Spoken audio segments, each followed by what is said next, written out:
హరే కృష్ణ. ఈరోజు ఈ భాగవత ప్రవచనంలో పాల్గొన్న మీ అందరికీ మా అభినందనలు మరియు స్వాగతం. ఈరోజు మనం క్షీరసాగర మదనం గురించి చర్చను కొనసాగిద్దాం. మొదటిగా మంగళాచరణతో ప్రారంభిద్దాం.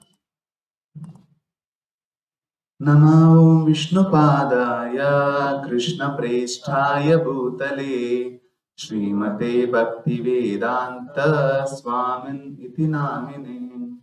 నమస్తే సారస్వతే దేవే గౌరవాణి ప్రచారిణే నిర్విశేష శూన్యవాది పాశ్చాత్య దేశతారిణే.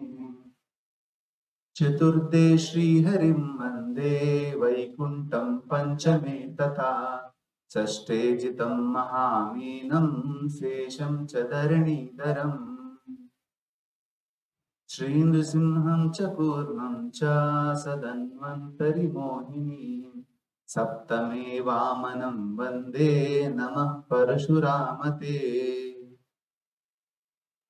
मनसि जपनि जुष्टे लब्ध पातोऽस्मि दुष्टे तिमिरगहन रूपे हन्त संसार कूपे अजित निखिल रक्षा हेतुमुद्धार दक्षाम् उपनय मम हस्ते भक्तिरज्जुं नमस्ते.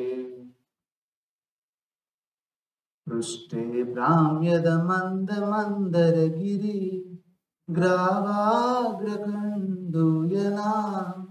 निद्रालोकमठाकृते भगवत श्वासानिलापातु वः. यत्संस्कारकलानुवर्तनवशात् वेलानिवेनाम्बसाम् यातायातमतन्द्रितं जलनिधे नाद्यापि विश्राम्यति. लक्ष्मीं क्षीरसमुद्रराजतनयां श्रीरङ्गदामेश्वरीं दासीभूत समस्तदेववनितां लोकैकदीपाङ्कुरां श्रीमन्मन्दकटाक्षलब्धविभवद्ब्रह्मेन्द्रगङ्गाधरां त्वां त्रैलोक्यकुटुम्बिनीं सरसिजां वन्दे मुकुन्दप्रियाम्. ईशानां जगतोऽस्य वेङ्कटपते विष्णोः परां प्रेयसीं तद्वक्षस्थलनित्यवासरसिकां तच्छान्तिसंवर्धिनीं पद्मालङ्कृतपाणिपल्लवयुगां पद्मासनस्तां श्रियं वात्सल्यादिगुणोज्ज्वलं भगवती वन्दे जगन्मातरम्. भागवत मंगलाचरण. पादौ यदीयौ प्रथमाद्वितीयौ तृतीय तुर्यौ कथितौ यदुरु नाभिस्तदा पञ्चमयेव षष्ठो भुजान्तरन्दोर्युगलं तथान्यो कण्ठस्तु राजन्नवमो यदीयो मुखारविन्दं दशमं प्रफुल्लम् एकादशो यस्य ललाटपट्टं शिरोऽपि यद्वादश एव भाति तमादिदेवं करुणानिदानं तमालवर्णं सुवितावतारम् अपार संसार समुद्र सेतुं भजामहे भागवत स्वरूपं भजामहे भागवत स्वरूपम्.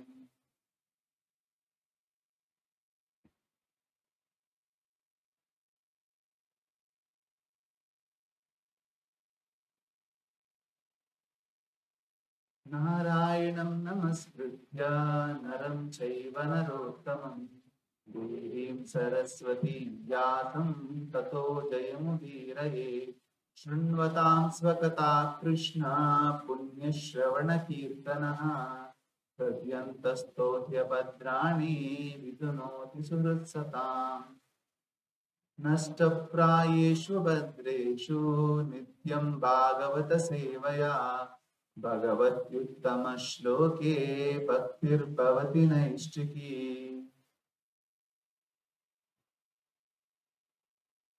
ॐ नमो भगवते वासुदेवाय।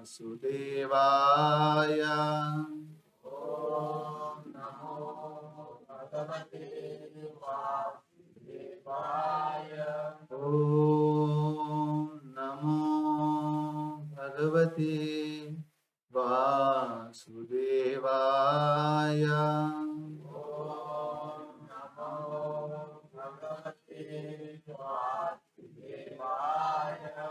ॐ नमो भगवते वासुदेवाय।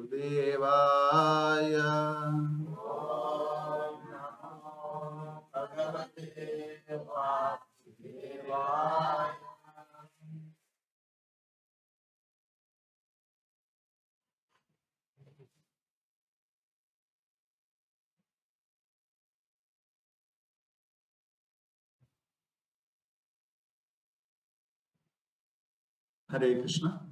మనం ఈ భాగవత ప్రవచనంలో భాగంగా శ్రీమద్ భాగవతం నుండి అష్టమ స్కందం గురించి చెప్పుకుంటున్నాం. అందులో భాగంగా మనం ఇప్పటి వరకు గజేంద్ర మోక్షం గురించి చెప్పుకున్నాం. తర్వాత క్షీరసాగర మదనం గురించి కూడా చెప్పుకుంటూ ఉన్నాం. ఈ క్షీరసాగర మదనంలో భాగంగా సురరక్షణార్థం అంటే దేవతల రక్షణార్థం బ్రహ్మదేవుడు చేసినటువంటి ప్రార్థనలు తెలుసుకున్నాం. నిన్నటి వరకు చదువుకున్నాం. మనం ఈరోజు ఈ విధంగా బ్రహ్మాది దేవతలందరూ ఆ దేవదేవుణ్ణి క్షీర సముద్రం వద్ద ప్రార్థించిన తర్వాత ఆ దేవదేవుడు వాళ్లకు దర్శనమిస్తాడు. ఆయన యొక్క దివ్యమంగళ స్వరూపం ఏ విధంగా ఉంది, తర్వాత ఆ దేవాది దేవుడు ప్రత్యక్షమైనటువంటి దేవాది దేవుడు ఆ ఇంద్రాది దేవతలకు బ్రహ్మాది దేవతలందరికీ ఎటువంటి ఆదేశాన్ని ఇచ్చాడు, తర్వాత ఆయన చెప్పిన ఆదేశం ఏంటి, సముద్ర మంథనం చేయమని, తర్వాత ఆ సముద్ర మంథనానికి సన్నాహాలు ఇత్యాది విషయాలు మనం ఈరోజు చర్చించుకోబోయే అధ్యాయంలో చెప్పబడ్డాయి. అదే ఈ పూర్వాధ్యాయంతో ఉన్న సంబంధం. ఈ అధ్యాయానికి పూర్వాధ్యాయంతో ఉన్న సంబంధం ఏంటంటే, పూర్వాధ్యాయంలో మనం చెప్పుకున్నాం దేవతలందరూ వాళ్ళ శక్తి సామర్థ్యాలను కోల్పోయి ఉన్నారు. ఎందుకు వాళ్ళ శక్తి సామర్థ్యాలను కోల్పోయారంటే కూడా తెలుసుకున్నాం. ఎందుకంటే వాళ్ళు దుర్వాసముని అటువంటి బ్రాహ్మణులను నిరాదరించారు. కాబట్టి సత్వగుణ ప్రధానులైనటువంటి దేవతలు సత్వగుణం వృద్ధి చెందకుండా ఉండడం వల్ల, అదేవిధంగా దానవులేమో బ్రాహ్మణులు ఇత్యాదుల వారిని పూజించడం వల్ల వాళ్ళు వృద్ధి చెంది దేవతలకు దానవులకు కలిగిన సంగ్రామంలో అనేక మంది దేవతలు ప్రాణాలు కోల్పోయారు, చాలా మంది పారిపోయారు కూడా. ఈ విధంగా సంకట సమయంలో ఉన్నటువంటి దేవతలందరూ వాళ్ళ రక్షణార్థం వాళ్ళని కాపాడమని బ్రహ్మదేవుని వద్దకు వెళ్ళారు. ఆ బ్రహ్మదేవుడు ఈ దేవతాగణాలందరినీ వెంట పెట్టుకుని క్షీర సముద్రానికి వెళ్ళి అక్కడున్న దేవదేవుణ్ణి స్తుతించసాగారు. మనం ఆ ప్రార్థనలు చెప్పుకున్నాం నిన్నటి వరకు. బ్రహ్మదేవుడు ఆ దేవాది దేవుణ్ణి ఏ విధంగా స్తుతించాడో ప్రార్థించాడు. ఆ ప్రార్థనలు విన్న తర్వాత ఆ దేవాది దేవుడు, ఆ షడైశ్వర్య సంపూర్ణుడు, అఖిలాండ కోటి బ్రహ్మాండ నాయకుడు ఆవిర్భవించాడు, ప్రత్యక్షమయ్యాడు వారి ఎదుట.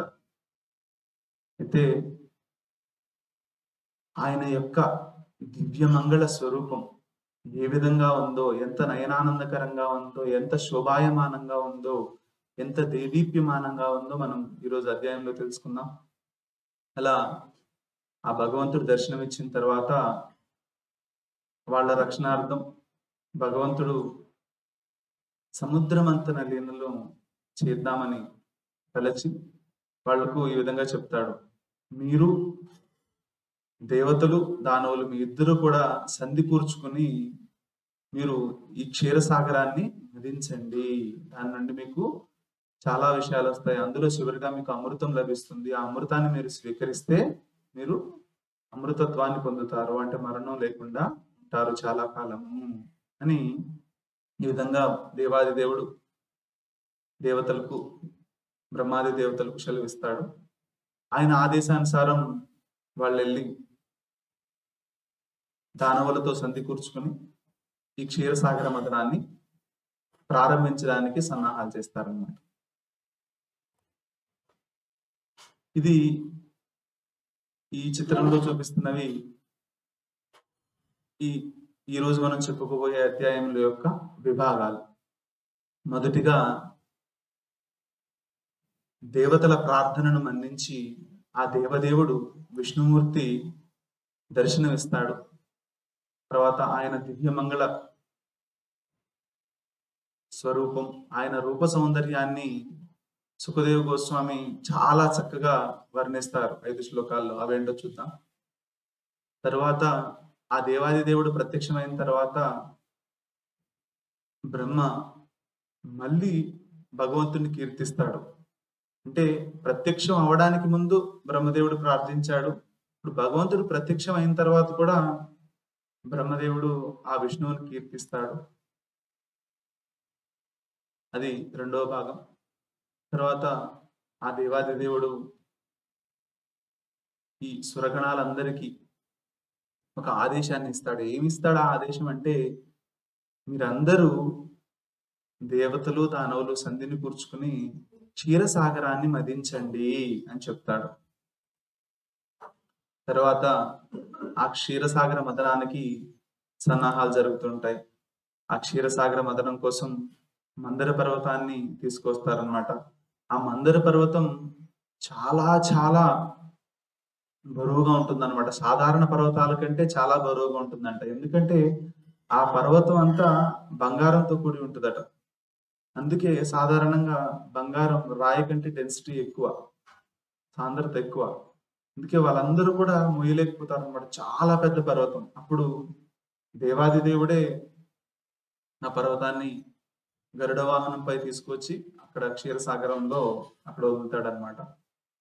ఆ విషయాలు మనం చివరి ఘట్టంలో చూస్తాం. ఇలా ఈరోజు మనం చర్చించుకుపోయే అధ్యాయంలో ఈ విధంగా 4 భాగాలు ఉన్నాయి. మనం ఈరోజు మొదటి 2 భాగాల గురించి చర్చించుకుందాం. తర్వాతి 2 భాగాలు రేపు చర్చించుకుందాం.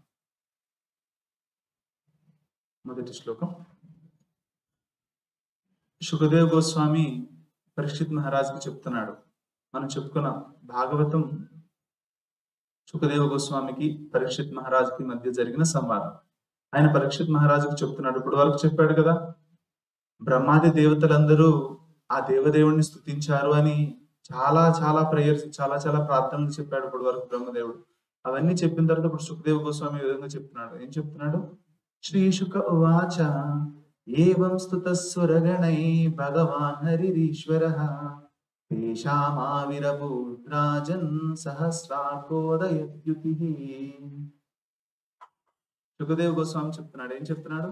ఏవం స్తుతస్సురగణై, వీళ్ళందరూ బ్రహ్మాది దేవతలందరూ ఈ విధంగా స్తుతించారు. ఎవరిని? భగవాన్, ఆ దేవాది దేవుణ్ణి, భగవంతుణ్ణి, షడైశ్వర్య సంపూర్ణుణ్ణి, హరిహి, శ్రీహరి భగవానుణ్ణి, ఈశ్వర, ఆయనే దేవాది దేవుడు, ఈశ్వరుడు. ఆయన్ను ఈ విధంగా చక్కగా స్తుతించారు బ్రహ్మాది దేవతలందరూ. సురగణై అంటే సురగణములు, సురులు అంటే దేవతలు, ఆ సురగణములు అంటే ఆ బ్రహ్మాది దేవతలందరూ కూడా దేవాది దేవుడిని ఈ విధంగా స్తుతించారు.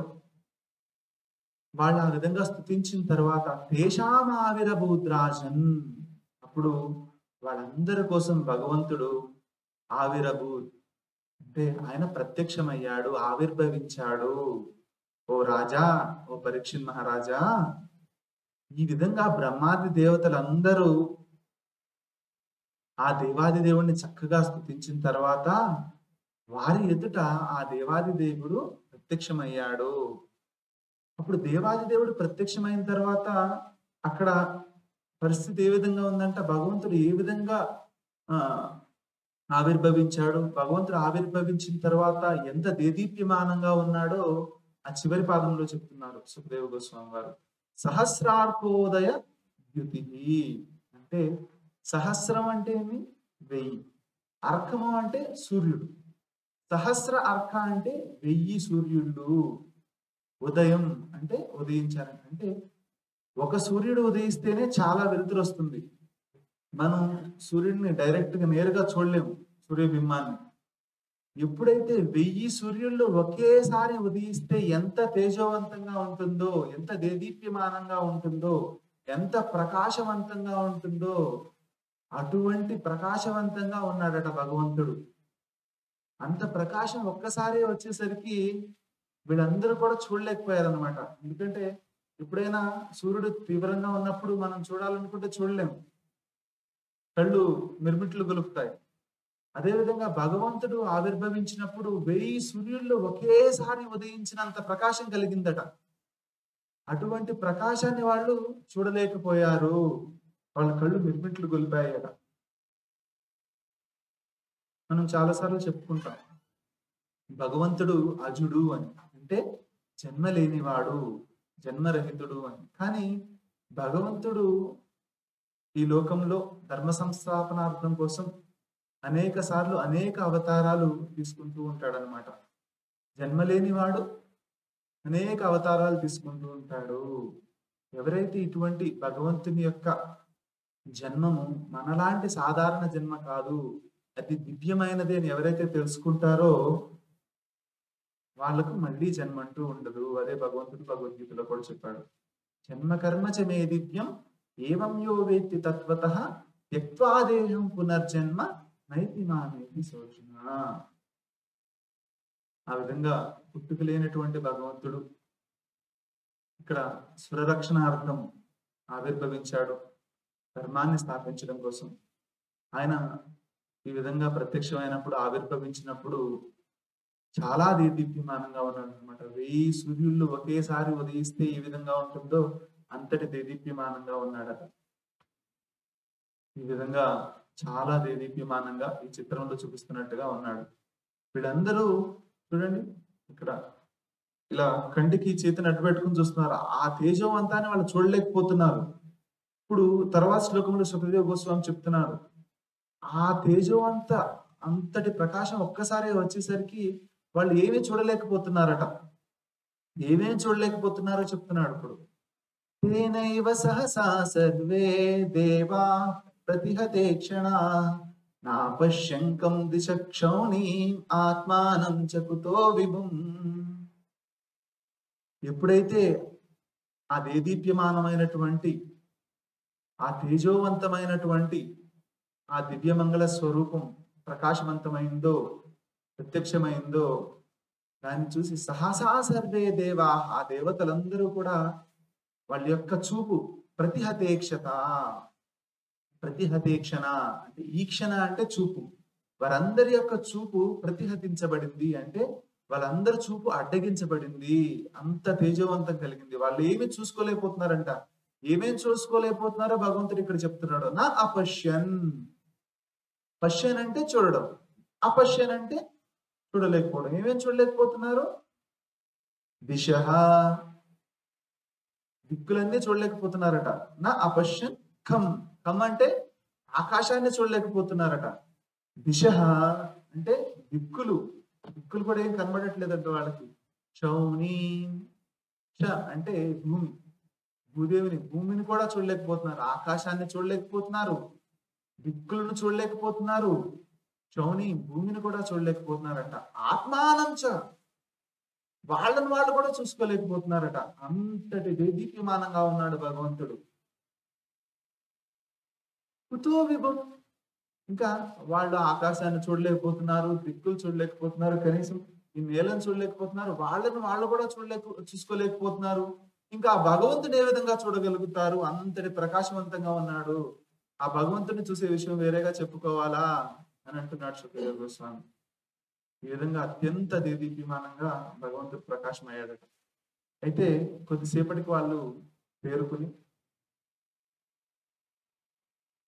మళ్ళీ భగవంతుడికి ప్రార్థనలు చేస్తారు. ఇప్పుడు సుఖదేవ్ గోస్వామి చెప్తున్నాడు భగవంతుని యొక్క దివ్యమంగళ స్వరూపం ఏ విధంగా ఉంది అని చాలా చక్కగా 5 శ్లోకాల్లో వర్ణిస్తున్నాడు ఆ భగవంతుని యొక్క రూప సౌందర్యాన్ని. వీళ్ళందరూ ఏం చూస్తున్నారు అనే దాన్ని సుఖదేవ గోస్వామి మనకు కళ్ళకు కట్టినట్టుగా చెప్తున్నాడు అనమాట. విరించో భగవాన్ దృష్ట్వా సహ సర్వేణ తాం తనుం స్వచ్ఛామరకత శ్యామాం కంజగర్భారుణేక్షణాం. విరించో భగవాన్ దృష్ట్వా. విరించి అంటే ఎవరు? బ్రహ్మ. భగవాన్ అని చెప్పబడ్డాడు అంటే పూజనీయుడు, దేవశ్రేష్ఠుడు. అంటే ఆయనకున్నటువంటి ఉన్నత స్థానం వల్ల ఆయన కూడా భగవంతుడు అని సంబోధించబడ్డాడు. నిజానికి భగవంతుడు ఆ దేవాది దేవుడు శ్రీకృష్ణుడు ఒక్కడే. కానీ భాగవతంలో మనం చూస్తుంటాం కొందరు గొప్ప గొప్ప భక్తులను గాని గొప్ప గొప్ప వాళ్ళను గాని భగవాన్ అని సంబోధిస్తూ ఉంటారు. అంటే అది ఏ సందర్భంలో అంటే వాళ్ళకున్న ఉన్నతమైన స్థానం సూచించడానికి వాళ్ళని భగవాన్ అని సంబోధించడం జరుగుతుంది అనమాట. భగవాన్ విరించః, ఆ బ్రహ్మదేవుడు సహ శర్వేణ, ఎవరితో కలిసి? రుద్రుడితో కలిసి ఈ విధంగా చూస్తున్నాడట.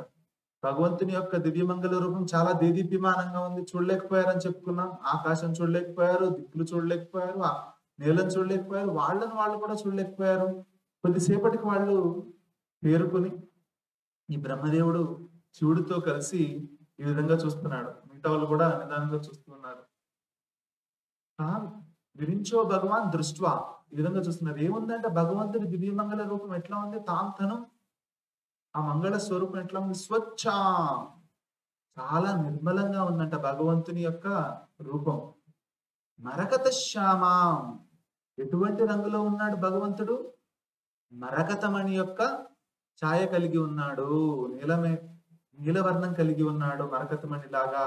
ఇంకా ఆయన కళ్ళు ఎలా ఉన్నాయట? ఆయన మరకతమణి లాగా ఉన్నాడు ఆయన దేహ ఛాయ. మరి ఆయన కన్నులు ఎలా ఉన్నాయంటే కంజగర్భ అరుణ ఐక్షణం. అంటే కంజము అంటే ఏంటి? పద్మం. ఆ పద్మం లోపలైతే కంచ గర్భం, పద్మం లోపల ఏ విధంగా అయితే ఎర్రగా చక్కగా ఉంటుందో ఆ విధంగా అరుణ నేత్రాలు కలిగిన వాడంట భగవంతుడు. ఈ విధంగా చక్కని అరుణ నేత్రాలు కలిగి ఉన్నాడంట భగవంతుడు. ఇంకా తప్త హేమావదాతేన లసత్కౌశేయ వాససా ప్రసన్న చారు సర్వాంగీం సుముఖీం సుందర భ్రువం. ఇంతకు ముందు భగవంతుడు ఎటువంటి దేహ ఛాయ కలిగి ఉన్నాడో చెప్పారు. తర్వాత భగవంతుని కళ్ళు ఏ విధంగా ఉన్నాయో చెప్పాడు సుఖదేవ గోస్వామి. ఇప్పుడు ఆయన ఎటువంటి వస్త్రాలు ధరించి ఉన్నాడు, తర్వాత ఆయన దేహం యొక్క వివిధ అంగాలు ఏ విధంగా ఉన్నాయి, ఆయన ముఖారవిందం ఏ విధంగా ఉంది, ఆయన కనుబొమ్మలు ఏ విధంగా ఉన్నాయి అని ఈ శ్లోకంలో చక్కగా వర్ణిస్తున్నాడు. తప్త హేమావదాతేన లసత్కౌశేయ వాససా. హేమం అంటే బంగారం, తప్త హేమం అంటే మోల్టన్ గోల్డ్, అంటే కరిగించబడినటువంటి బంగారం అన్నమాట. ఏ విధంగా అయితే కరిగినటువంటి బంగారం ఉంటుందో అటువంటి ఛాయగల వస్త్రాలు ధరించాడట. లసత్ కౌశేయ వాససం అంటే ఆయన పీతాంబరధారి అయి ఉన్నాడు. కరిగించినటువంటి బంగారు వర్ణం కల వస్త్రాలను ఆయన ధరించాడు. ప్రసన్నచారు సర్వాంగీ, ఆయన సర్వ అంగాలు అన్ని, ఆయన దేహం అందలి ఉన్నటువంటి అవయవాలన్నీ కూడా సర్వ అంగీం, అన్ని అంగాలు అన్ని అవయవాలు కూడా ప్రసన్నం, చాలా ప్రసన్నంగా ఉన్నాయట. చారు, చాలా అందంగా కూడా ఉన్నాయట. సుముఖీం, ఈ విధంగా ఆయన చాలా అందంగా ఉన్నాడట. ఆయన ముఖం దరహాసపూర్ణమై ఉందట. సుందర భ్రువం, ఆయన భ్రువం అంటే కనుబొమ్మలు, భ్రుకుటి. ఆయన కనుబొమ్మలు కూడా చాలా ఆకర్షణీయంగా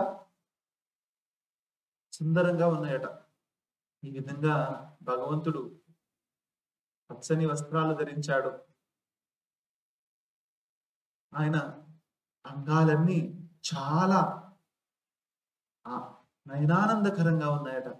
సుముఖం చాలా, ఆయన ముఖం కూడా సర్వ ఆకర్షణీయంగా, చాలా శోభాయమానంగా, సుందరంగా ఉందట. ఆయన కనుబొమ్మలు కూడా చూడడానికి చాలా బాగా ఉన్నాయి అని చెప్తున్నాడు. ఈ విధంగా భగవంతుడు చాలా ఆకర్షణీయంగా ఉన్నాడు.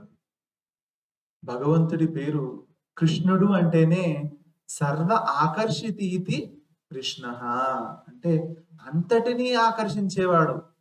భగవంతుని యొక్క దివ్యమంగళ స్వరూపం చూస్తే ఎటువంటి వాళ్ళైనా భగవంతునికి మోహితులవుతారు. ఇంకా భగవంతుని యొక్క రూప సౌందర్యం ఇంకా ఈ విధంగా వర్ణిస్తున్నాడు. మహామణి కిరీటేనా కేయూరాభ్యాం చ భూషితం కర్ణాభరణ నిర్పాత కపోల శ్రీముఖాంబుజం. మహామణి కిరీటేన, ఆయన కిరీటం అంట గొప్ప గొప్ప మణిమండితాలతో ఉందట, మణిలతో పొదగబడి ఉంది. ఆయన యొక్క కిరీటం చాలా అద్భుతంగా గొప్ప గొప్ప మణులతో పొందపరచబడి ఉంది.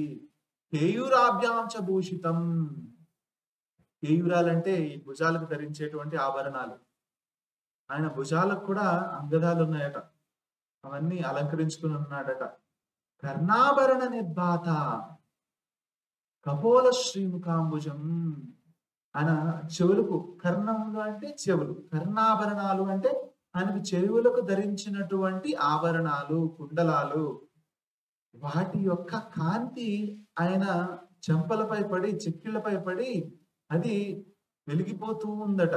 కర్ణాభరణ నిర్భాత కపోల శ్రీముఖాంబుజం, ఆ విధంగా ఆయన చెవులకు ధరించినటువంటి ఆభరణాల కాంతి తన చెక్కిళ్లపై పడి, తన చెంపలపై పడి చాలా సుందరంగా ఉందట. శ్రీముఖాంబుజం, ఆ విధంగా అంబుజమైనటువంటి, అంబుజం అంటే పద్మం, మళ్ళీ అంబు అంటే నీరు, అంబుజ అంటే నీటిలో పుట్టింది, అంబుజం అంటే పద్మం, అటువంటి పద్మమైనటువంటి ముఖం కలవాడు. ఇంకా ఏ విధంగా ఉంది ఆయన రూపం చెప్తున్నాడు భగవంతుడు గోస్వామి. కాంచీ కలాప వలయ హారనూపుర శోభిత కౌస్తుభాభరణాం లక్ష్మీం బిభ్రతీం వనమాలిని. కాంచీ కలాప వలయ, ఆయన నడుముకు మొలనూలుందట. అంటే మొలనూలు అంటే మొలతాడు అని అనుకుంటాం కదా, అది చాలా శోభితంగా ఉందంట, ప్రకాశవంతంగా. హారనూపుర శోభితాం, ఆయన కాళ్ళకు కూడా హారాలు ధరించాడట, నూపురాలు ధరించాడు. ఈ మొలకు ఉన్నటువంటి నూలుతో, కాళ్ళకు ఉన్నటువంటి ఈ అందెలతో చాలా ప్రకాశిస్తూ ఉన్నాడట ఆయన. కౌస్తుభాభరణాం లక్ష్మీ, ఆయన కౌస్తుభాభరణాన్ని ధరించి ఉన్నాడట. అదే విధంగా లక్ష్మీదేవితో కూడా కలిసి ఉన్నాడు. బిభ్రతీ వనమాలిని, ఆయన వనమాలను ధరించి ఉన్నాడు. ఈ విధంగా వనంలో దొరికేటువంటి చక్కటి పుష్పాలతో చేయబడినటువంటి మాలను కూడా ఆయన ధరించి ఉన్నాడు. ఈ విధంగా భగవంతుడు లక్ష్మీదేవిని కలిగి ఉన్నాడు, లక్ష్మీదేవి సమేతుడై ఉన్నాడు. చాలా నయనానందకరంగా భగవంతుని యొక్క దివ్యమంగళ స్వరూపం ఉన్నది. ఇంకేముంది, ఆయన ఎటువంటి ఆయుధాలను తీసుకుని ఉన్నాడో, ఆయన ఏవేమి ఆయుధాలు ధరించాడో సుఖదేవ గోస్వామి చెప్తున్నారు. సుదర్శనాది విశ్వాస్త్రైర్మూర్తిమద్విరుపాసితాం తుష్టావదేవ ప్రవరః తశ్వర పురుషం పరం సర్వామరగణై సాకం సర్వాంగైరవనింగతైః. సుదర్శనాది స్వ అస్త్రై, సుదర్శన చక్రం ఇత్యాది తన అస్త్రాలన్నీ కూడా మూర్తిమద్భిః, ఆయన యొక్క ఆయుధాలన్నీ కూడా రూపాలను దాల్చి ఆయనను ఈ విధంగా సేవిస్తూ ఉన్నాయట. ఉపాసనం అంటే ఆయన శంకు చక్రాలు గదా ఇవన్నీ కూడా రూపాలను దాల్చి భగవంతుణ్ణి ఈ విధంగా సేవిస్తూ ఉన్నాయి, ఆయన చేతిలో ఉన్నాయి. ఇటువంటి దివ్య మంగళ స్వరూపాన్ని చూసి తుష్టావదేవ ప్రవర తశ్వర పురుషం పరం ఆ పురుషోత్తముణ్ణి మనం చెప్పుకున్నాం భగవద్గీతలో. చరాక్షర జీవుల కంటే కూడా ఉత్తముడు భగవంతుడు, పరమైన వాడు. అటువంటి పరపురుషుణ్ణి, పురుషోత్తముణ్ణి దేవప్రవర అంటే దేవతల్లో శ్రేష్ఠుడైనటువంటి బ్రహ్మదేవుడు సశ్వర రుద్రునితో కలిసి, శివునితో కలిసి ఈ విధంగా చూశారు. తన దివ్యమంగళ స్వరూపాన్ని చూసి తుష్టావా ఆయన్ని ఇప్పుడు మనం చెప్పుకునే విధంగా స్తుతించసాగారట. ఇంకా వీళ్ళిద్దరి గురించి చెప్పారు కదా, ఇంకా మిగతా దేవగణాల పరిస్థితి ఏంటో చెప్తున్నాడు ఇప్పుడు చివరి 2 పాదాల్లో. సర్వామరగణై సాకం సర్వాంగైరగతై. ఈ సర్వ దేవతాగణాలన్నీ కూడా సర్వ అంగై అంటే వాళ్ళ అవయవాలన్నీ కూడా అవని అంటే భూమి, వాళ్ళ అంగాలు అన్నీ కూడా భూమి మీద పడేట్లుగా వాళ్ళు సాష్టాంగ ప్రణామాలు చేశారు. అంటే వాళ్ళ అన్ని అంగాలతో నేలపై పడి ఆ దేవాది దేవుని యొక్క దివ్య మంగళ స్వరూపాన్ని తిలకించిన తర్వాత వాళ్ళు ముగ్ధులై భగవంతునికి పదే పదే వాళ్ళు సాష్టాంగ ప్రణామాలు చేస్తూ ఉన్నారు. ఈ విధంగా సాష్టాంగ ప్రణామాలు చేస్తూ ఉన్నారు అన్నమాట ఆ దేవాది దేవుడికి. ఇప్పుడు మనం ఈ అధ్యాయంలో మొదటి భాగాన్ని గురించి చర్చించుకున్నాం. ఇందులో విష్ణుమూర్తి దేదీప్యమానంగా, శోభాయమానంగా వాళ్ళందరికీ బ్రహ్మాది దేవతలకు ప్రత్యక్షమయ్యాడు. తర్వాత ఆ దేవదేవుని యొక్క రూప సౌందర్యాన్ని మనం సుఖదేవ గోస్వామి మాటల్లో విన్నాం. ఇప్పుడు ఈ బ్రహ్మదేవుడు శివుడితో కలిసి ఆ దేవాది దేవుణ్ణి మళ్ళీ స్తుతించసాగారు అనమాట. ఆయన్ని మళ్ళీ కీర్తిస్తున్నారు. ఏ విధంగా కీర్తిస్తున్నారు అనేది మళ్ళీ మనం కొన్ని శ్లోకాల్లో చెప్పుకుందాం.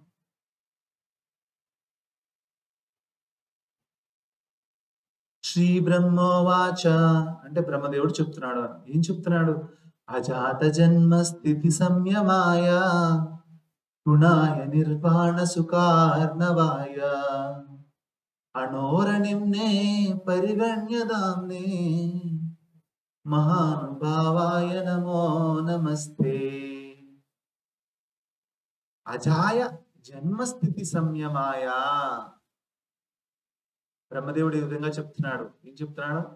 అజాత, ఓ దేవాది దేవా, నీవు జన్మరహితుడవి, కానీ జన్మస్థితి సంయమాయ అయినప్పటికీ కూడా నువ్వు అనేక దివ్యమంగళ అవతారాలను ధరిస్తావు. ఎందుకు? భగవంతుడు భగవద్గీతలో చెప్తున్నాడు, పరిత్రాణాయ సాధూనాం వినాశాయ చ దుష్కృతాం ధర్మ సంస్థాపనార్థాయ సంభవామి యుగే యుగే.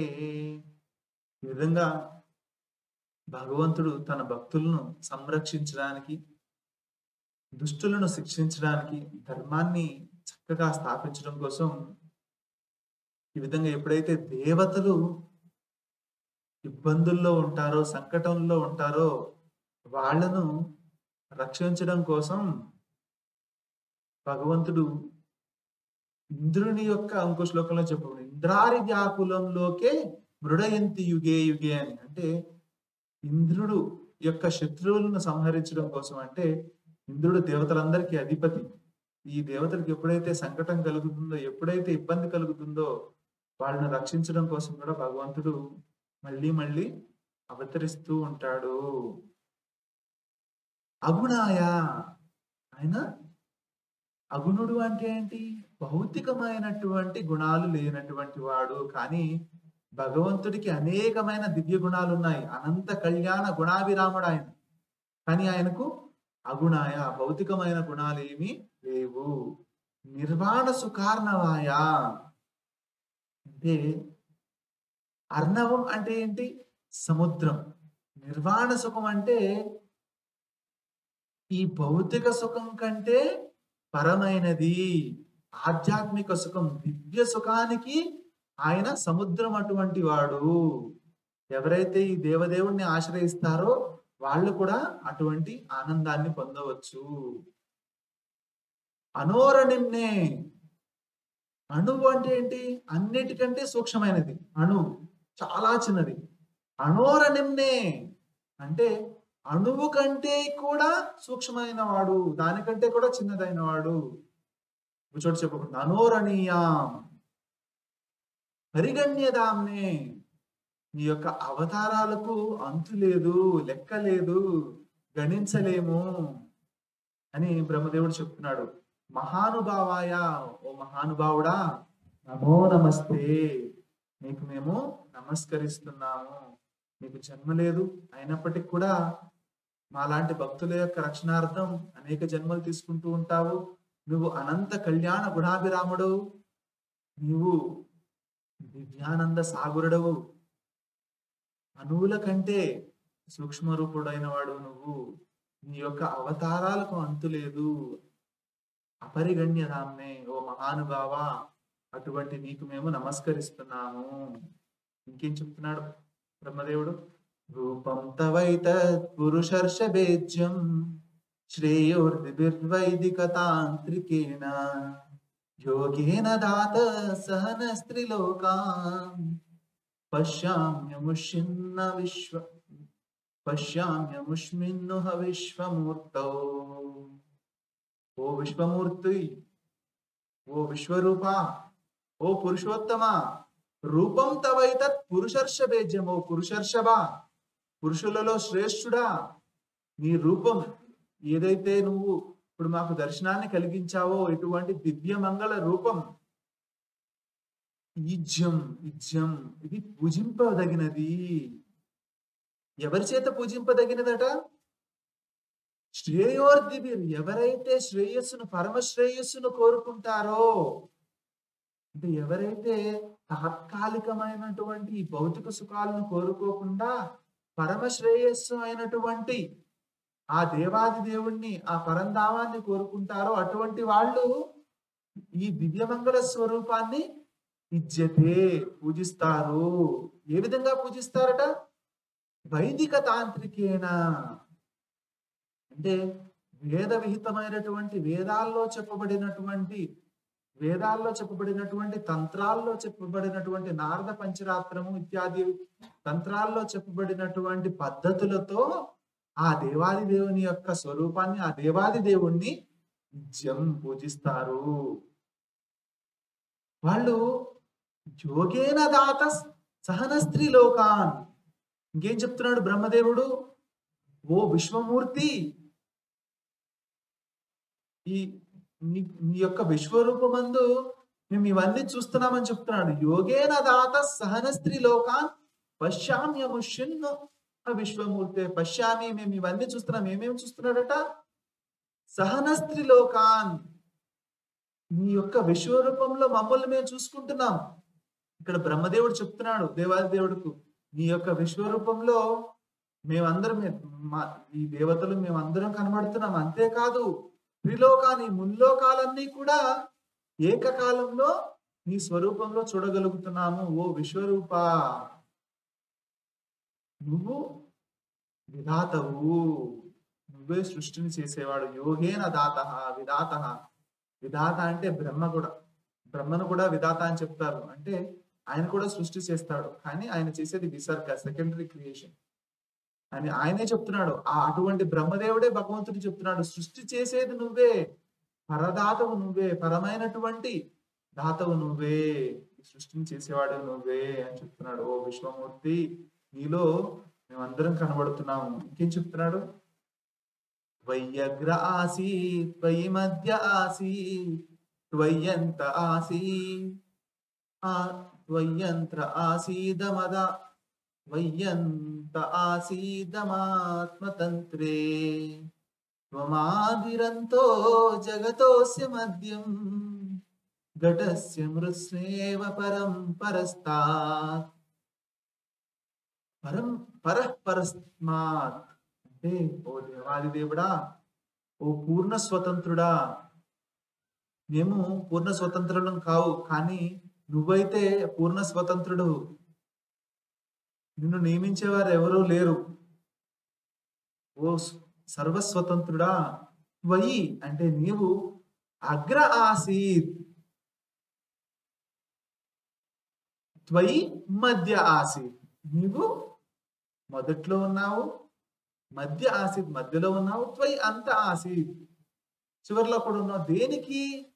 ఇదం. ఇదం అంటే ఈ జగత్తుకు, ఈ జగత్తుకు ముందు నువ్వు ఉన్నావు. త్వయగ్ర ఆసీత్ అంటే ఈ జగత్తు సృష్టికి ముందు నీ అందే ఉంది. త్వయి మధ్య ఆసీత్ ఎప్పుడైతే సృష్టి జరిగిందో స్థితి కూడా ఈ ఈ జగత్తంతా కూడా నీ అందే ఉంది, అంటే నీపైనే ఆధారపడి ఉంది. మనం భగవద్గీతలో కూడా చెప్పుకున్నాం. ఈ జగత్తంతా భగవంతుని మీద ఏ విధంగా ఆధారపడి ఉంది అంటే కుండలో నీళ్లు లాగా కాదట. ఆకాశంలో వాయువు ఏ విధంగా అయితే ఉంటుందో ఆ విధంగా ఈ సకల జీవరాశులు, ఈ సమస్త సృష్టి అంతా కూడా భగవంతుని పైన ఆధారపడి ఉంది. సృష్టికి ముందు ఈ సృష్టి అంతా కూడా భగవంతుని అందుంది. సృష్టి జరిగిన తర్వాత కూడా ఈ సమస్తానికి భగవంతుడే ఆధారభూతుడై ఉన్నాడు. త్వయంత ఆసీత్ చివరికి అంతం జరిగేటప్పుడు లయించే ఈ జగత్తు యొక్క లయం జరిగేప్పుడు కూడా మళ్ళీ నీ యందే ఉంటుంది. ఇదంతా కూడా ఆత్మతంత్రే, కేవలం నీ యొక్క సంకల్పం వల్లే జరుగుతున్నాయి. ఇంత సృష్టి స్థితిలో కార్యాలు చేయడానికి భగవంతుడు ఏం కష్టపడడు. కేవలం భగవంతుడు చూస్తేనే ఇవన్నీ జరిగిపోతూ ఉంటాయి. తన సంకల్పం మాత్రం చేతనే ఇవన్నీ జరిగిపోతూ ఉంటాయి అన్నమాట. ఆత్మతంత్రే త్వమాదిరంతో జగతోస్య మధ్యం, ఈ జగత్తుకు నువ్వు ఆదివి, మధ్యానివి, అదే విధంగా అంతానివి నీవే. ఆద్యంత, ఆది మధ్యాంతాలు ఈ జగత్తుకి నీవే. త్వమాదిరంతో జగతోస్య మధ్యం. తర్వాత బ్రహ్మదేవుడు ఇక్కడ ఒక ఉపమానం చెప్తున్నాడు. ఏ విధంగా నువ్వు ఈ సమస్త జగత్తుకంతా కూడా ఆది మధ్యాంతాలు అయ్యున్నావు అని. ఘటస్య మృత్స్నేవా, ఏ విధంగా అయితే కుండ ఏ విధంగా చేయబడుతుంది? మట్టితో చేయబడి ఉంటుంది. కుండ చేయక ముందు పూర్వం మట్టిలాగా ఉంటుంది కుండ. ఎప్పుడైతే మట్టితో కుండను చేస్తారో అప్పుడు కుండ రూపంలో ఉంటుంది మట్టి. తర్వాత కుండ పగిలిపోయినప్పుడు మళ్ళీ మట్టిలో కలిసిపోతుంది. అదే విధంగా ఈ సమస్త జగత్ అంతా కూడా ఘటస్య మృత్స్నేవ, ఈ విధంగా సృష్టికి ముందు నీ యందు ఉంది, సృష్టి జరిగిన తర్వాత నీ మీద ఆధారపడి ఉంది. ఈ సృష్టి అంతా లయించిపోయినప్పుడు కూడా మళ్ళీ నీలోనే నీ యందే నిలిచి ఉంటుంది అని చెప్తున్నాడు. ఇంకేం చెప్తున్నాడు?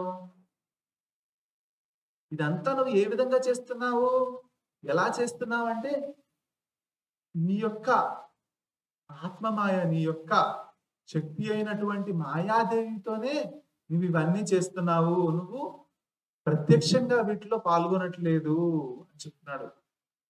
త్వమ్మాయయాత్మా శ్రేయయా స్వదయ్యం, త్వమ్మాయయాత్మా శ్రేయయా స్వయేదం, నిర్మాయ విశ్వం తదను ప్రవిష్టః, పశ్యంతి యుక్తా మనసా మనీషినో, గుణం వ్యవాయేప్య గుణం విపశ్చితః.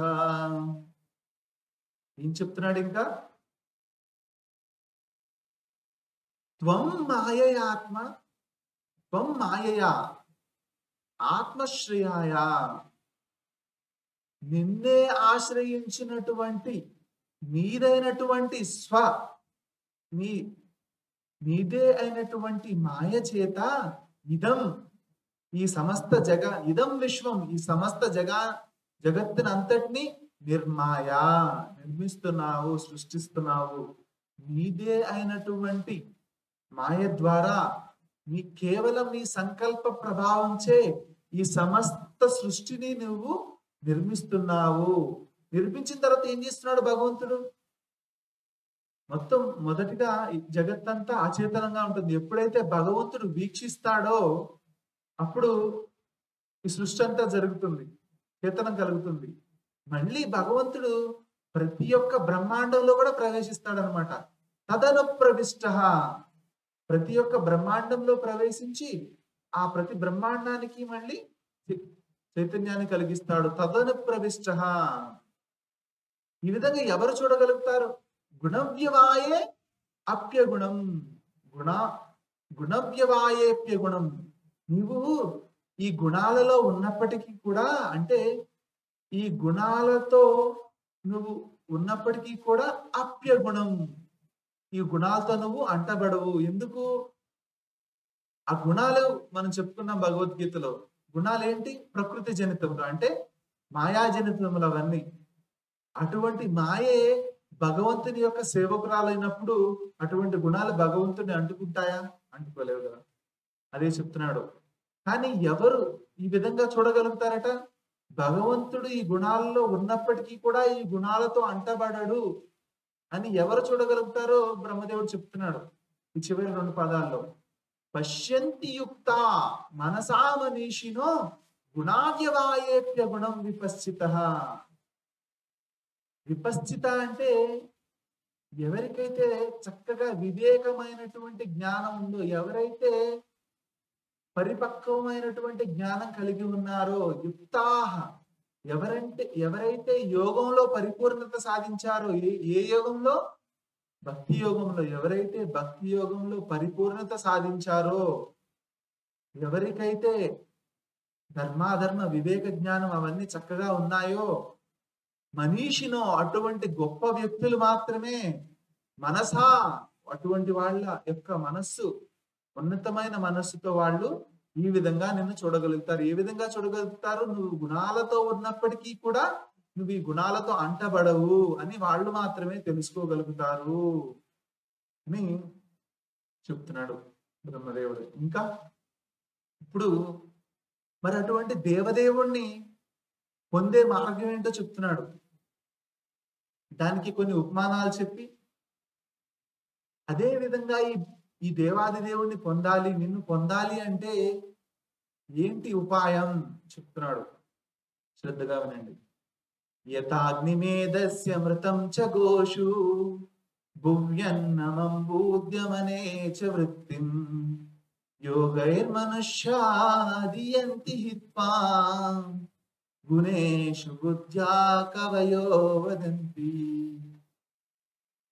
ఏం చెప్తున్నాడు ఇక్కడ? కొన్ని ఉదాహరణలు, ఉపమానాలు చెప్తున్నాడు. మొదటిగా యథాదావాగ్ని నేరస్య, అంటే దారు అంటే చెక్క, అరుణి నుండి ఏ విధంగా అయితే అగ్ని వస్తుందో, అంటే అరుణి స్టిక్స్ ని, అంటే అరుణి అనే చెక్కలను మదించినప్పుడు, ఇట్లా రాపిడి చేసినప్పుడు వాటి నుంచి అగ్ని కలుగుతుంది.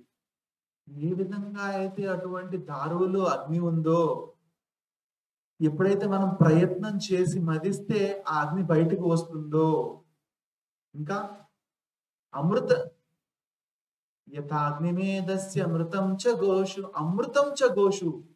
అమృతం అంటే అమృత తుల్యమైనటువంటి పాలు గోషు అంటే ఆవులో ఉంటాయి. ఆ అమృతం, మరి ఆ పాలు మనకి ఎట్లా వస్తాయి? ఆ ఆవును పితికితే మనకు వస్తాయి. మనం ప్రయత్నం చేసి ఆవును పితికితే అటువంటి అమృత తుల్యమైనటువంటి పాలు మనకు లభిస్తాయి. భువ్యన్నం, ఈ భూమి నుంచి, భువ్య అన్నం అంబు, ఈ భూమి నుండి కూడా, ఈ భూమిని దున్ని పంటలు వేస్తే మనకు అన్నం కలుగుతుంది, అన్నం వస్తుంది, ధాన్యాలు వస్తాయి. అంబుహు, అదే విధంగా భూమిని ఇంకా తవ్వితే మనకు అంబు అంటే నీరు కూడా వస్తుంది. అదే విధంగా అధ్యమనే చ వృత్తి, ఈ విధంగా మన వృత్తి చేసుకుంటూ ఉంటే మనకు జీవకం జరుగుతుంది, అంటే మనకు లైవ్లీహుడ్ ఎర్న్ అవుతూ ఉంటుంది. ఏ విధంగా అయితే ప్రయత్నం చేయడం వల్ల దారువు నుండి అగ్ని వస్తుందో, ఆవు నుండి కూడా పెతకడం వల్ల పాలు వస్తాయో, అదే విధంగా ప్రయత్నం చేయడం వల్ల ఈ భూమి నుండి మనకు అన్నము, అదే విధంగా నీరు వస్తున్నాయో, అదే విధంగా నీ యొక్క కృపను పొందాలంటే ఏం చేయాలో చెప్తున్నాడు. వినండి. యోగైర్మనుష్యా అదియంతి హిత్వా. అటువంటి దేవాది దేవుణ్ణి తెలుసుకోవాలి అంటే, పొందాలి అంటే ఏం చేయాలంట? యోగై, భక్తి యోగాన్ని ఆచరించాలట. ఆ విధంగా భక్తి యోగాన్ని ఆచరిస్తే అది ఏంటి, భగవంతుని మనం పొందవచ్చు. దేవాది దేవుడు అనేక సార్లు భగవద్గీతలో అనేక చోట్ల చెప్పాడు, భక్త్యా లభ్య స్వ అనన్యయ, అంటే కేవలం నేను భక్తి ద్వారానే లభిస్తాను, ఇంకా దేని ద్వారా నేను లభించను, కేవలం భక్తి ద్వారానే నన్ను తెలుసుకోగలుగుతారు. ఇంకా అది కూడా అదే బ్రహ్మదేవుడు ఇక్కడ చెప్తున్నాడు, యోగైర్, ఎవరైతే చక్కగా భక్తి యోగాన్ని అవలంబిస్తారో అటువంటి వాళ్ళు నీ కృపను పొందగలుగుతారు. అది కూడా ప్రయత్నం చేత. ఏ విధంగా మన భక్తి యోగం ఆచరించాలంటే, మనం గురువు గారి దగ్గరికి వెళ్ళి ఆ విద్యను తెలుసుకుని మనం భక్తి యోగాన్ని ఆచరించాలి. ఇక్కడ కూడా ప్రయత్నం ఉంది. మనం అరుణు నుండి అంటే దారువు నుండి అగ్ని వస్తుందని చెప్తున్నాం, కానీ మనం తీయగలమా? 2 చెక్కలు మనకిస్తే మనం అగ్ని పుట్టించగలమా? పుట్టించలేము. ఆ దారువు నుండి అగ్నిని ఎలా పుట్టించాలి అనే విషయాన్ని మనం గురువు గారి దగ్గరికి వెళ్ళి నేర్చుకోవాలి. అదే విధంగా యోగము అనేది సాధనం, భక్తి యోగం అనేది భగవంతుని పొందడానికి సాధనం అని తెలుసుకున్నాం. కానీ ఆ యోగాన్ని ఎలా ఆచరించాలి అనేది మనం గురువు గారిని ఆశ్రయించి ఆయనకు సేవ చేసి, తద్విద్ది ప్రణిపాతేన పరిప్రశ్నేన సేవయా పదేక్షంతితే జ్ఞానం జ్ఞానినస్తత్వదర్శినః. అటువంటి తత్వదర్శి అయినటువంటి యథార్థ దృష్టి కలిగినటువంటి గురువు గారిని ఆశ్రయించి ఆయన్ని సేవించి మనం ఈ జ్ఞానాన్ని తెలుసుకోవాలి. అప్పుడే భగవంతుని తెలుసుకోగలుగుతారు. ఇది ఎవరు చెప్పారంట? కవయో వదంతి, గొప్ప గొప్ప కవులు విద్వాంసులు చెప్పారట. ఎప్పుడైతే ఈ విధంగా భక్తి యోగాన్ని ఆచరిస్తే, భగవంతుడు భగవద్గీతలో చెప్పాడు, దదామి బుద్ధి యోగంతం, ఎవరైతే తీవ్రంగా భక్తి యోగాన్ని ఆచరిస్తూ ఉంటారో వాళ్ళ హృదయంలో భగవంతుడు బుద్ధిని ప్రకాశింపజేస్తాడు. అటువంటి బుద్ధితో మాత్రమే మనం భగవంతుని తెలుసుకోవచ్చు. నా తర్కం అంటే తర్కం ద్వారా మనం భగవంతుని తెలుసుకోలేము. భగవంతుడు ఇచ్చినటువంటి బుద్ధి, ఆ బుద్ధి ద్వారానే మనం భగవంతుని తెలుసుకోవచ్చు అని కవులు చెప్తున్నారు అని బ్రహ్మదేవుడు చెప్తున్నాడు. ఇంకేం చెప్తున్నాడు? ఇప్పుడు ఈ దివ్యమంగళ స్వరూపాన్ని మేమందరం చూసాం, మా జన్మ సార్థకమయ్యింది, అచిరకాలంగా ఉన్నటువంటి మా యొక్క కోరిక ఈరోజు తీరింది అని బ్రహ్మదేవుడు చెప్తున్నాడు. తం త్వాం వయం నాద సముజ్జిహానం సరోజనాభాతి చిరేప్సితార్థం దృష్ట్వా గతా నిర్వృతమద్య సర్వే గజాదవార్త ఇవగాంగమంబః. సరోజనాభ అంటే, సరోజం అంటే సరస్సులో జన్మించినటువంటిది పద్మం. పద్మనాభ అంటే ఏంటి అర్థం? పద్మము వంటి నాభి కలవాడు అని. అంటే ఆయన నాభి పద్మం లాగా ఉందనేది ఒక అర్థం అయితే, ఇంకొక అర్థం ఏంటంటే తన నాభి నుంచి పద్మం ఉద్భవించింది. ఆ పద్మంలోనే కదా బ్రహ్మదేవుడికి, ఓ పద్మనాభ నీవే మాకు నాథ, నాథుడు నీవే. త్వం వయం సముజ్జిహానాం, మా అందరికీ నువ్వు ఈరోజు ఈ విధంగా దేదీప్యమానంగా ప్రకాశమయ్యావు, ప్రత్యక్షమయ్యావు. అతి చిర ఈప్సితార్థం, అతి చిర అంటే చిరకాలం నుండి, అతి చిరకాలం అంటే చాలా కాలం నుంచి, ఈప్సిత మాకున్న కోరిక నిన్ను చూడాలి అని, అటువంటి కోరిక ఈరోజు నాకు తీరింది. నిన్ను చూడగానే మాకు అచిరకాలంగా ఉన్నటువంటి కోరిక తీరింది. అదే విధంగా తర్వాత నిన్ను చూడగానే దృష్ట్వాగత నిర్వృత మధ్య సర్వే, నిన్ను చూడగానే మాకు చాలా నయనానందకరంగా ఉండి మాకు చాలా చాలా ఆనందం కలిగింది.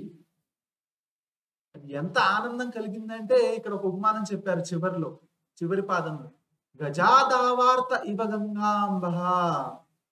ఎప్పుడైతే గజరాజులు అంటే ఏనుగులు ధావా అర్థ అంటే ఎప్పుడైతే దావానలం వల్ల, ఎండ వల్ల, దావాగ్ని వల్ల బాగా బాధపడి ఆర్తిస్తూ ఎప్పుడైతే ఆ ఏనుగు గంగ యొక్క నీటిని చేరుకుంటుందో, దర్శిస్తుందో అప్పుడు ఆ ఏనుగుకి ఎంత ఆనందం కలుగుతుందో, పరమానందం కలుగుతుందో అంటే చాలా దాహం కలిగినప్పుడు మనకు కూడా నీరు తాగితే అమ్మయ్య చాలా ఆనందంగా అనిపిస్తుంది. ఎప్పుడైతే ఈ విధంగా దావాగ్నిచే పీడితమైనటువంటి గజము గంగ యొక్క నీటిని దర్శించినప్పుడు గాని, గ్రహించినప్పుడు గాని ఎంత సంతోషం పొందుతుందో, ఆ విధంగా మేము చూడడం వల్ల మాకు చాలా ఆనందం కలిగింది. మీ మా నయనానందకరమైనటువంటి దివ్య మంగళ స్వరూపాన్ని చూసి మా జన్మ సార్థకమైంది అని చెప్తున్నారట. ఇంకేం చెప్తున్నారు? సత్వం విదాత్స్వా. ఇప్పుడు వరకు భగవంతుడిని చాలా గొప్పగా కీర్తించారు. ఇప్పుడు వాళ్ళ ఎజెండా అని చెప్తున్నారు అన్నమాట. వాళ్ళు ఎందుకు వచ్చారు అనేది. అది కూడా బ్రహ్మదేవుడు చాలా గొప్పవాడు. ఆయన డైరెక్ట్ గా చెప్పట్లేదు మేము ఎందుకు వచ్చాము అని. ఏమంటున్నాడంటే నువ్వు సర్వాంతర్యామివి, అందరి హృదయాల్లో ఉన్నావు, అన్నిటికీ సాక్షిభూతుడు నువ్వు. మేము ఎందుకు వచ్చామో నీకు తెలుసు, దాన్ని నువ్వు నెరవేర్చు అని చెప్తున్నాడు అనమాట. సత్వం విదత్స్వా కిల లోకపాల భయం యదార్థస్తవ పాదమూలం సమాగతాస్తే బహిరంతరాత్మన్ కిమాన్య విజ్ఞాప్యమశేష సాక్షిణః. ఓ దేవా, సత్వం విదత్స్వా కిల లోకపాలాః. వయం మేమందరము అఖిల లోకపాల, ఈ సమస్త అఖిల లోకాలన్నిటికీ కూడా లోకపాలకులు మేమందరం. కానీ మేమందరం ఎక్కడికి వచ్చాం? తవ పాదమూలం. మేమందరం కూడా నీ పాదాల వద్దకు వచ్చాం, నిన్ను శరణు వేడాము. ఎందుకు వచ్చాం? యత్ అర్థ, ఎందుకోసం అయితే మేము వచ్చామో, దేని ప్రయోజనం కోసం అయితే మేము వచ్చామో దాన్ని విదత్స్వా, దాన్ని నువ్వు నెరవేర్చు. ఇక్కడ బ్రహ్మదేవుడు చెప్పట్లేదు ఎందుకు వచ్చాము, మాకు ఇబ్బంది కలిగింది అందుకే మేము వచ్చాము, నువ్వు మమ్మల్ని రక్షించు అని చెప్పట్లేదు. మేము సమస్త లోకపాలకులు, గొప్ప గొప్ప లోకపాలకులు అయినప్పటికీ కూడా మేము నిన్ను ఆశ్రయించి నీ పాదాల చెంతకు వచ్చాము. మేము ఎందుకోసం వచ్చామో, ఏ ప్రయోజనార్థం అయితే మేము వచ్చామో దాన్ని నువ్వు తప్పక నెరవేర్చు అని చెప్తున్నాడు. ఇంకేం చెప్తున్నాడు? సమాగతస్తే, మేము నీ వద్దకు వచ్చాము. ఎందుకట నువ్వే తెలుసుకుని మా యొక్క బాధను తొలగించు అని చెప్తున్నాడు.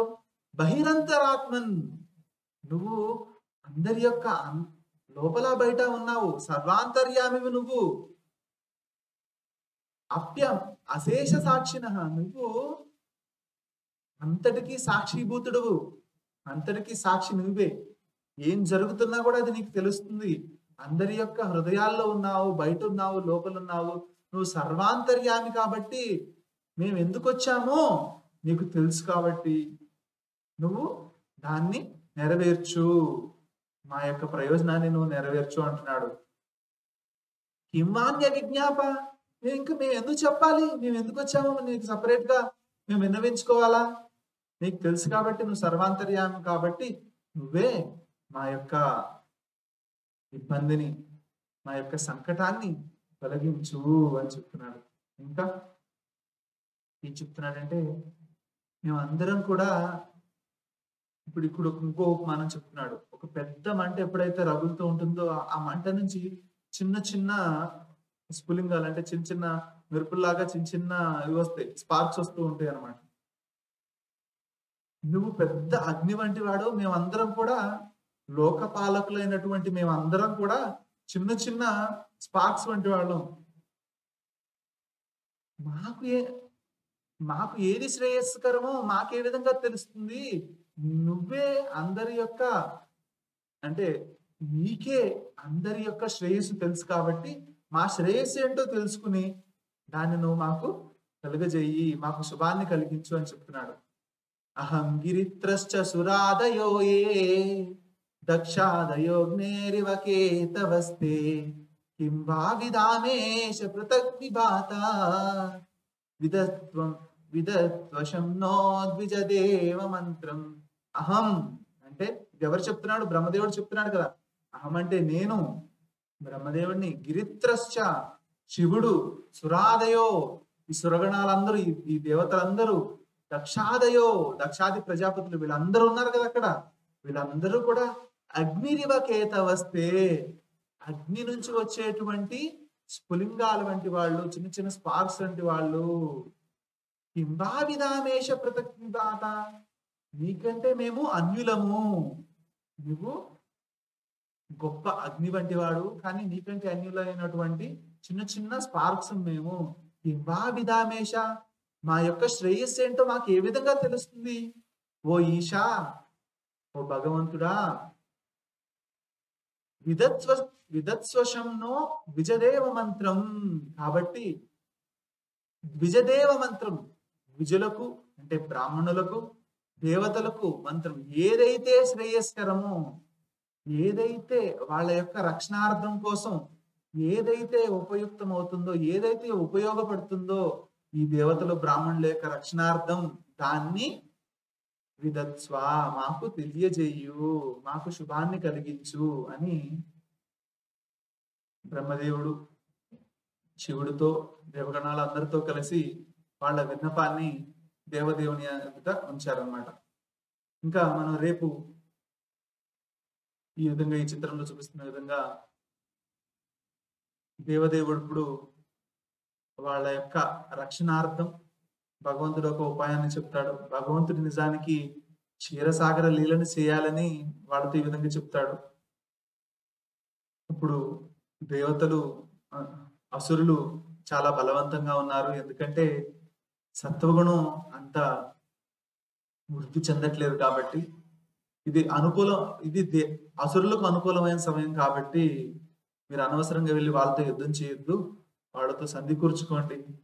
మీ ఇద్దరు కలిసి క్షీరసాగరాన్ని మదించండి, దాని నుంచి అనేకమైన వస్తాయి, వాటిలో అమృతం వస్తుంది. చివరగా ఆ అమృతాన్ని మీరు తీసుకుంటే మీరు మరణ రాహిత్యాన్ని పొందుతారంటే చాలా కాలం జీవించి ఉంటారు, దానివల్ల మీకు ఉన్న సంకటాలన్నీ కూడా తొలగిపోతాయి అని చెప్పి భగవంతుడు చెప్తాడు. తర్వాత ఈ చివరిగా అధ్యాయంలో ఆ క్షీరసాగరాన్ని మదించడానికి సన్నాహాలు జరుగుతూ ఉంటాయి. ఈరోజు ఇంతటితో ముగిద్దాం. ఓం సర్వే భవంతు సుఖినః, సర్వే సంతు నిరామయాః, సర్వే భద్రాణి పశ్యంతు, మా కశ్చిద్ దుఃఖభాగ్ భవేత్. ఓం శాంతి శాంతి శాంతి. ఓం తత్సత్. శ్రీకృష్ణార్పణమస్తు. హరే కృష్ణ. ఇప్పుడు ఎవరికి ఏమైనా ప్రశ్నలు ఉంటే మిమ్మల్ని మీరు అన్మ్యూట్ చేసుకుని అడగవచ్చు.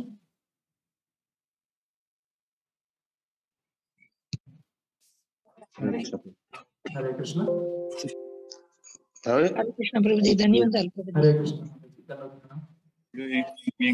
హరే కృష్ణ లవన్ ప్రభు. హరే కృష్ణ జనార్దన్ ప్రభు.